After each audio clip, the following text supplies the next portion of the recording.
Cette question maintenant qui se pose avec de plus en plus d'insistance en matière de santé publique. Les pesticides employés dans les champs autour des habitations ou des écoles sont-ils à l'origine de maladies graves? Depuis des mois, on entend parler de ces plaintes, de ces demandes d'enquête. Et bien ce soir, nous avons voulu faire le point. C'est la région du Bordelais qui est au centre des regards, avec deux cas, deux villages bien précis. Regardez l'enquête de Julie Beckrich et Julien Babsa.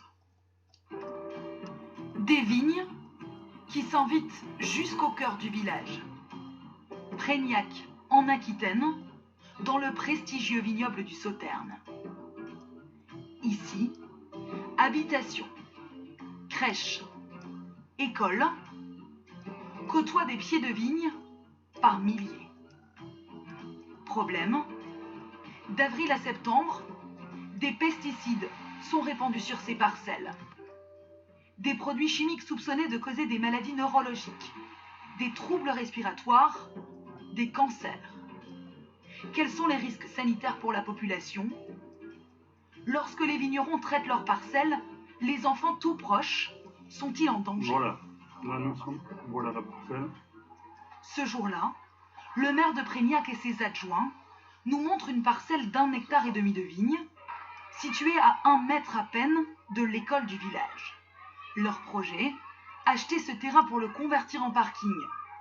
Éviter ainsi que les 218 élèves en classe de maternelle et de primaire ne soient exposés aux pesticides. Ce qu'on aimerait, c'est rencontrer les propriétaires donc après les vendanges pour rentrer dans le vif du sujet et les acheter avant le prochain traitement qui aura lieu à partir de mai l'année prochaine. En tout cas, côté mairie, on doit appliquer un principe de précaution. Voilà.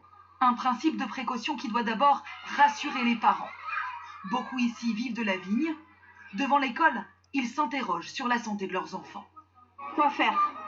Parce qu'on ne sait pas trop quoi faire. Parce que des vignes, il y en a partout, quoi.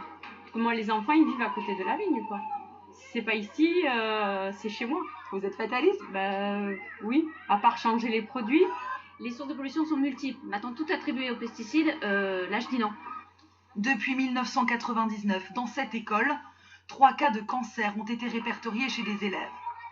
Lucas Rapin est l'un d'entre eux. Il était en grande section de maternelle quand le diagnostic est tombé. On voit ce petit corps quand même un peu fluet. Ça, c'est Lucas. Le garçon de 5 ans souffre alors d'une leucémie aiguë. C'était le clown du service, Lucas. Pas loin de la cour de récré ou dans le jardin de sa grand-mère, il se souvient des machines utilisées pour le traitement des vignes. C'était des espèces de gros tracteurs qui envoyaient des espèces d'énormes nuages de produits, donc ce fameux truc qui sent pas bon du tout.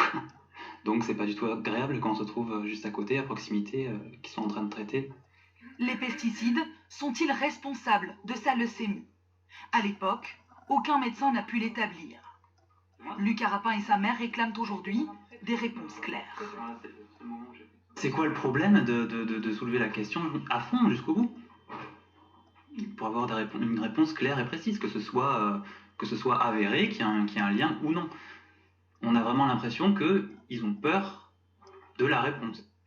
Par il, Lucas Rapin désigne les experts de l'Institut de veille sanitaire. Dans ce rapport rendu public cet été, il révèle qu'à Prégnac, il y a 6 fois plus de cancers de l'enfant qu'ailleurs en France, soit 3 cas de cancer contre 0,5 attendus. Mais leur conclusion reste très prudente. Si l'excès de cancer reste modéré, la contribution des pesticides au risque cancer ne peut donc être exclue. Faute de certitude et par précaution, il recommande une série de mesures. Aérer les salles de classe, nettoyer les structures de jeux extérieurs ou mettre en place des écrans de protection. Pour écran de protection, Claude Ganelon, le maire d'Arsens, qui est aussi vigneron, a choisi ce filet brise-vent installé l'hiver dernier. Entre la cour de l'école et les vignes voisines, il agirait comme un rempart. Parce qu'il suffit qu'il y ait des vents, vous mettez un buveur derrière et il n'y a rien. Ça a été testé de cette façon. Pour vous, c'est suffisant. Il faut faire quoi? À partir du moment où vous mettez les protections demandées par les services de l'État, à partir du moment où les propriétaires jouent le jeu à ne pas traiter en période de scolarité, on fait quoi après? On ne traite plus? Des élus qui expérimentent tant bien que mal des solutions pour limiter les dégâts. Des familles qui se demandent pourquoi l'enquête ne va pas plus loin. Nous sommes allés demander au pouvoir public quelle réponse ils comptaient leur apporter. à l'Agence régionale de santé d'Aquitaine qui a co-signé le rapport. Personne pour nous répondre ce jour-là.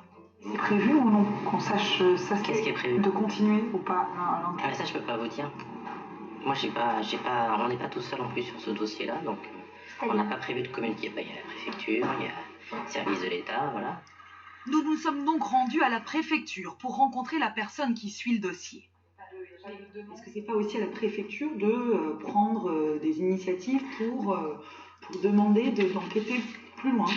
Alors, encore une fois, il y a vraiment une séparation entre le pouvoir du préfet et puis l'autorité sanitaire régionale, l'agence régionale de santé.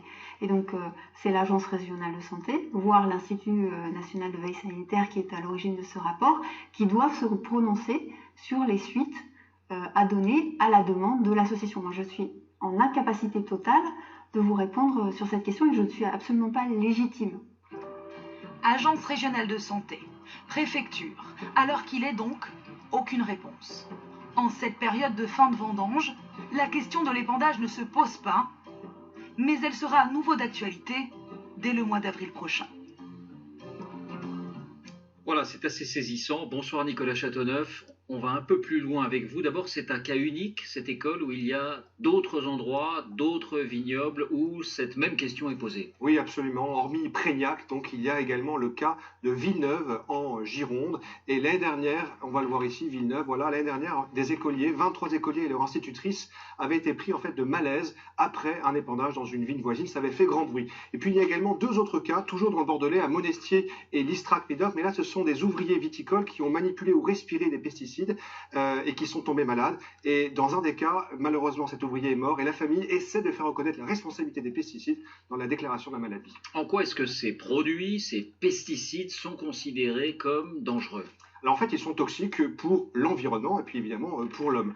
La vigne en fait a deux grands ennemis, deux grandes maladies, le mildiou et l'oïdium qu'on voit ici. Ce sont des champignons. Pour les combattre, eh bien, les viticulteurs utilisent souvent ce qu'on appelle de la bouillie bordelaise. Je vous ai amené un sac ici. En fait, c'est du cuivre tout simplement, mais c'est quand même irritant pour la peau et les yeux. Et puis, si cela ne suffit pas, il y a des traitements beaucoup plus puissants, chimiques, comme celui-ci par exemple. Et sur l'étiquette, on voit qu'il y a de nombreux avertissements avec risque d'effets graves sur les organes en cas d'exposition répétée. Par exemple, pour l'utiliser, eh bien, il faut mettre des gants, une combinaison, un masque, des bottes, et c'est vraiment extrêmement rigoureux. Il faut attendre également 6 heures avant de pouvoir rentrer à nouveau sur la parcelle traitée. Et puis, c'est bien marqué sur la notice, j'ai vérifié, pour traiter la parcelle, il faut absolument qu'il n'y ait pas de vent.